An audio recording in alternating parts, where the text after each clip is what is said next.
શું નામ ભાઈ તારું? મારું નામ દીપકભાઈ રાયચંદભાઈ રાવળ.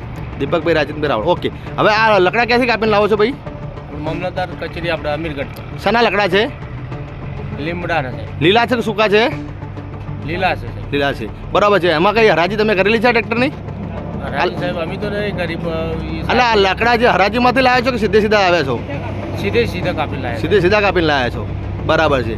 એના માટે કોઈ પાસ પરમિટ તમે લીધું નથી? પાસ નહીં આલે છે. કશું નહીં આપ્યું, બરાબર છે. કચેરીના અંદરનો માલ છે કે બહારથી લાવ્યા છો? ના, અંદરનો સાહેબ. કોના કહેવાથી લાવ્યા છો? મામલતદાર સાહેબ. મામલતદાર સાહેબ અમીરગઢ. શું નામ છે સાહેબનું કઈ? સાહેબનું નામ તો ખબર નહીં. બરાબર છે. ક્યાં લઈ જશો આ લકડા પછી? આ આપણે બેનસામાં છે. બેનસામાં લઈ જઈ રહ્યા છો, ઓકે. મારું નામ જગદીશ છે, અમીરગઢ. બરાબર. અહીંયા મામલતદાર અમીરગઢ કચેરીની અંદર મામલતદાર સાહેબે પોતે માથે રહીને કટિંગ કરાવ્યું હતું. બરાબર.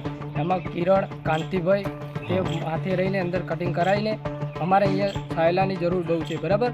એના હિસાબથી મામલતદાર સાહેબ કાંતિભાઈ અને કિરણ, બરાબર, આ તે 3 જણા વ્યક્તિ ભેળા થઈને અહીંયાથી કટિંગ કરાવવાનું ચાલુ કર્યું.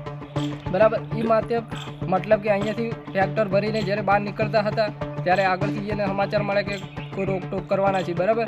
તેમને 6 વાગ્યા પછી ટ્રેક્ટર અહીંયાથી મામલતદાર ઓફિસમાંથી નીકાળ્યું. મતલબ સાંજના સમયે, રાત્રે સમયે? હા, રાત્રે સમયે. બરાબર. એટલે જેથી કરીને કે કોઈ દેખે નહીં એમ? જેથી કરીને કોઈ દેખે નહીં. બરાબર. બરાબર. અને આ જે આ કટિંગ કરેલું હતું ત્યાં તે પેલો ઢગો સામે છે, એ ઢગા ઉપર મતલબ કે ઠૂંઠા ઉપર એને ઢાંકી દીધું છે. બરાબર.